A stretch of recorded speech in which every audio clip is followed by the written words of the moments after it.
صحابہ کرنے لگے یا رسول اللہ کیوں نہیں حضور بیان کیجئے نا کیا گھر ہے؟ آقا نے فرمایا سونے جواہرات کا تیار شدہ وہ گھر ہے، اور اللہ کے حبیب صلی اللہ علیہ وآلہ وسلم نے فرمایا اس کا حسن یہ ہے،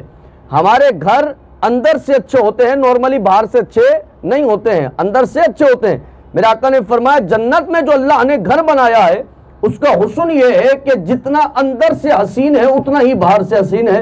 ظاہر بھی اچھا ہے باطن بھی اچھا ہے۔ ابھی صحابہ کا حضور اللہ کس کو اس جنت کا مالک بنائے گا، اس گھر کا مالک بنائے گا؟ کون اس کا مالک بنے گا؟ آقا نے فرمایا لمن افش السلامہ وَأَطْعَمَ الطَّعَامَ وَأَدَامَ الصِّيَامَ۔ آقا نے فرمایا جو سلام عام کر رہا ہوگا، اسلام پھیلا رہا ہوگا، اللہ اسے جنت کا مالک بنا دے گا، اس گھر کا مالک بنائے گا۔ صحابہ عرض کرنے لگے یا رسول اللہ ہماری تو زندگی کی بھی تو مصروفیات ہے نا حضور والا، ہم تو اپنے گھر بار بھی چلاتے ہیں، ہم تو کاروبار بھی کیا کرتے ہیں، بھلا سارا وقت اسلام کیسے پھیلا سکتے ہیں؟ ہمیں وقت ہی نہیں، جتنا وقت ملتا ہے راہ خدا میں تبلیغ کرتے ہیں، راہ خدا میں اسلام پھیلاتے ہیں۔ لیکن جب آپ نے فرمایا کہ جو اسلام پھیلا رہا ہوگا اللہ اسے اس گھر کا مالک بنائے گا، میرے آقا نے فرمایا اسلام پھیلانے سے مراد یہ ہے کہ جو بندہ ایک مسلمان دوسرے مسلمان کو سلام کرتا ہے السلام علیکم ورحمت اللہ اور دوسرا جواب دیتا ہے وعلیکم السلام ورحمت اللہ، میرے آقا نے فرمایا یہ اسلام پھیلانا ہے، سلامتی کی دعا دینا ہے۔ اللہ کل قیامت میں سلام کرنے والے جواب دینے والے دونوں کو اس جنتی گھر کا مالک بنا رہا ہوگا۔ صحابہ عرض کہے حضور ہم میں تو کچھ غریب صحابہ بھی تو ہے نا، ابھی ایسے غریب صحابہ ہیں کہ وہ فاقے کی زندگی گزار رہے ہوتے ہیں، جبکہ آپ نے فرمایا وَأَطْعَمَ الطَّعَامَ، مسکینوں کو کھانا کھلا رہا ہوگا۔ حضور ہمارے تو جو غریب صحابہ ہیں کہ جن کا اپنے گھر کا کھانا پورا نہیں ہوتا وہ مسکینوں کو کیسے کھلا سکتے ہیں؟ اور اگر وہ مسکینوں کو کھانا نہیں کھلائیں گے تو کیا حضور وہ اس جنتی گھر کے مالک نہ ہوئے؟ میرے آقا نے فرمایا مسکین کو کھانا کھلانے سے مراد یہ ہے، غریب کو کھانا کھلانے سے مراد یہ ہے کہ کم سے کم بندہ اپنے گھر والوں کا پیٹ پال رہا ہو، اپنی زوجہ کو کھلا رہا ہو، اپنے بچوں کو کھلا رہا ہو، اپنے ماں باپ کو کھلا رہا ہو۔ آقا نے فرمایا جو اتنا بھی کر لے گا اللہ اسے بھی جنتی گھر کا مالک بنا رہا ہوگا۔ صحابہ عرض کرے حضور ابھی سارا سال روزے کون رکھ سکتا ہے؟ آپ نے فرمایا کہ جو وَأَدَامَ الصِّيَامَ سارا سال روزے رکھنے والا ہو۔ یا رسول اللہ ہم کبھی روزے رکھتے ہیں کبھی چھوڑ دیا کرتے ہیں، رمضان کے علاوہ کبھی نفل روزے رکھ لیے کبھی چھوڑ دیے، لیکن ابھی سارا سال روزے رکھنے کی تو کسی میں طاقت ہی نہیں۔ میرے آقا نے فرمایا سارا سال روزے رکھنے سے مطلب یہ ہے کہ وہ بندہ کہ جو رمضان کے علاوہ مہینے میں صرف 3 روزے نفل رکھے اللہ اسے جنتی گھر کا مالک بنا رہا ہوگا۔ تو میرا عزیز دوستوں یہ تمام چیزیں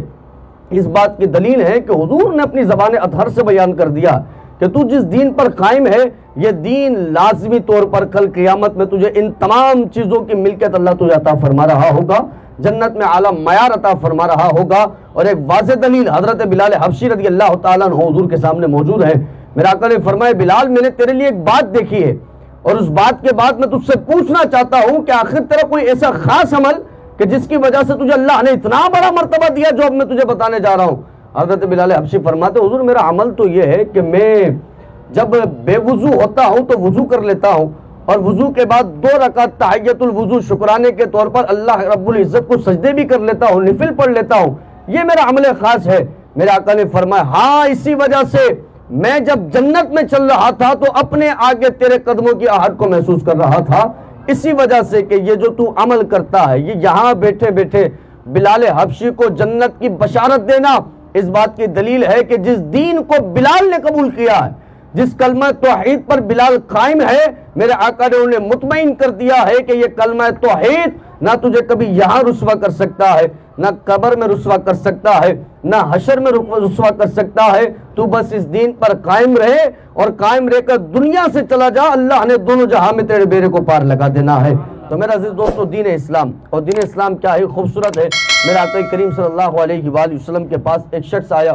روایت کے اندر آتا ہے کہ وہ اتنا ضعیف تھا، اتنا برا تھا کہ اس کی جو بھویں ہیں وہ بھی بوڑھی ہو چکی تھی، اس کی جو بھویں بالکل وائٹ ہو گئی تھی۔ میرے آقا کے پاس آیا اور عرض کرنے لگا یا رسول اللہ صلی اللہ تعالیٰ علیہ وآلہ وسلم میں دین اسلام سے بہت دور ہوں، مسلمان نہیں ہوں،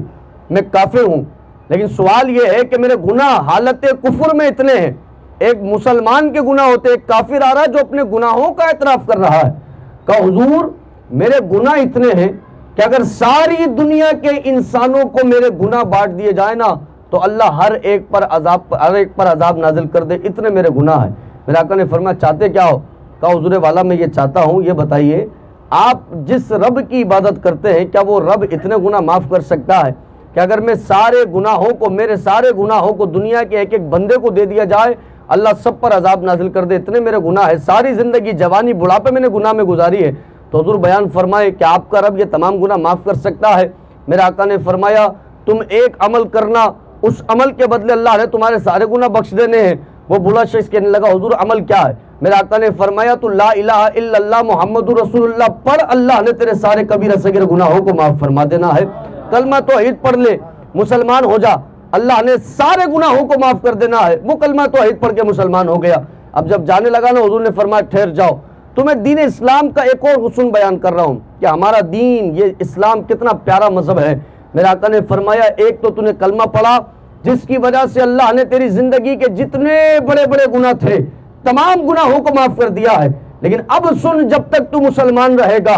اور مسلمان رہنے کے ساتھ ساتھ اب جو تیری زندگی میں گناہ ہوتے جائیں گے، اب تک گناہ ہو رہے تھے تو کافر تھا، لیکن اب مسلمان ہونے کے بعد جو گناہ ہوتے جائیں گے، میرے آقا فرماتے ہیں تو جس موقع پر بھی توبہ کر لے گا اللہ تیرے گناہوں کو نیکیوں میں تبدیل فرما دیا کرے گا۔ یہ دین اسلام کا حسن ہے۔ تو میرا عزیز دوستو، یقینی طور پر جو بھی بندہ دنیا سے اسلام پر جاتا ہے، دین اسلام پر قائم رہ کر جاتا ہے، تو وہ مطمئن ہو جائے کہ اللہ تبارک و تعالیٰ نے وہ شاندار، وہ اعلیٰ دین عطا فرمایا ہے کہ اس دین پر اگر آپ قائم ہیں، اس دین پر اگر آپ کی نسلیں قائم ہیں، تو اللہ کے وعدے پر بندہ کا یقین ہو جائے کہ میرے رب کا وعدہ ہے وعد اللہ الذین آمنوا وعملوا الصالحات لہم مغفرۃ واجر عظیم۔ اللہ ضرور بخشش فرمائے گا، اللہ ضرور مغفرت فرمائے گا کہ جو اللہ تبارک و تعالیٰ کو سجدے کرنے والے ہیں، اللہ رب العزت کی بارگاہ میں توبہ کرنے والے ہیں، اللہ تبارک و تعالیٰ کے اس دین کو مضبوطی سے تھامنے والے ہیں۔ حضرت انس بن